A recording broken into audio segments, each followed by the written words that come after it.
Hi everyone and welcome back to another video. So buying an S&P 500 investment on Moomoo is one of the easiest ways to gain exposure to 500 of the largest publicly traded companies in the United States. Instead of buying individual stocks, you can invest in an S&P 500 ETF through the Moomoo app and build a diversified portfolio with a single investment. Moomoo provides access to US stocks and ETFs, including several funds that track the S&P 500. So in this guide, I will show you step by step how to buy S&P 500 on Moomoo in 2026. Simple and effective. So first thing, open a Moomoo account, like sign up, create a Moomoo account if you don't already have an account. So complete identity verification, personal information account setup. Once approved, you will gain access to Moomoo's investing platform. So now you have to fund your account. So before investing, transfer money into your Moomoo accounts. Like common funding methods include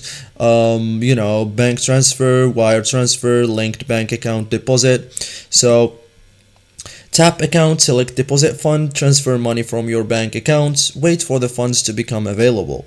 Then search for an S&P 500 ETF. So use the search bar feature. Popular S&P ETFs include VOO, IVV, SPY. So as you can see here, okay, and after that, enter your investment amount, choose an order type, and review the order and then confirm the purchase. Okay, so this is it guys for today's video. Thank you for watching and see you in the next tutorial.